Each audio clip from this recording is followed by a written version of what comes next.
Hello, my name is Larissa, and today I'm going to be talking about this beautiful book called Dear Reader, The Comfort and the Joy of Books by Cathy Rentzenbrink. So I don't know how I came across this book originally. It was probably one of the million book-related Instagram accounts I follow, and it just looked really nice, but also the title really spoke to me, obviously. It just felt like the perfect relaxing book for somebody who really likes to read and who loves books. So I'll just start with reading a little blurb so you know what the book is about. For as long as she can remember, Cathy Rentzenbrink has lost and found herself in stories.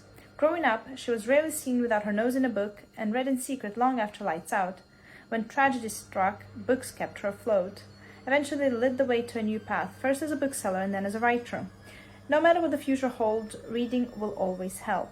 This is a moving, funny and joyous exploration of how books can change the course of your life, packed with recommendations from one reader to another. So obviously straight away you can imagine that would be fun to read. The last similar book I read was The End of Your Life book club, which I have also talked about previously, and I got so many recommendations from that book that I read afterwards and I loved, and so I really do like books like this.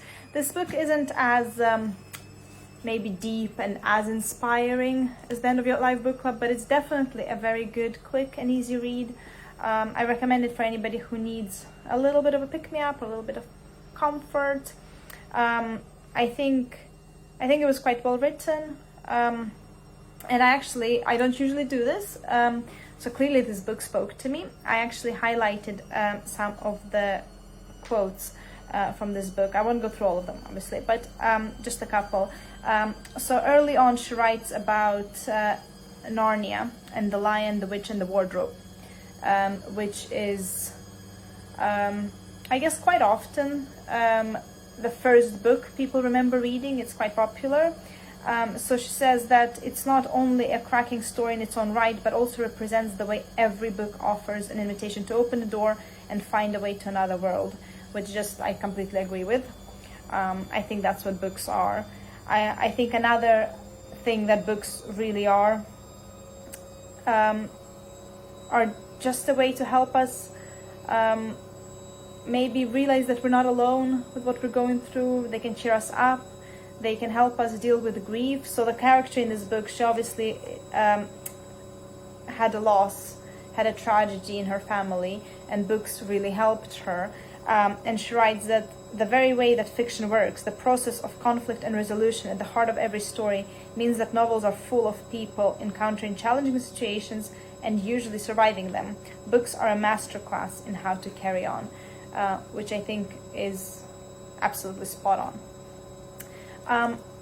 Another thing I found really interesting about this book is that even though maybe the way I've talked about it up until now makes it seem like the main character, it's not a fiction book, but the main character and the author and I have a lot in common, which I don't think is true.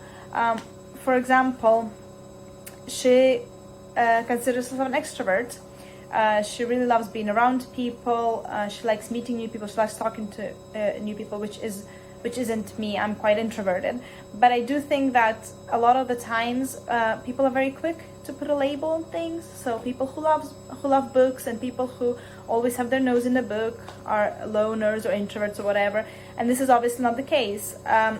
So what she's saying is reading is often seen as an introvert activity, but I think it is essential for extroverts like me.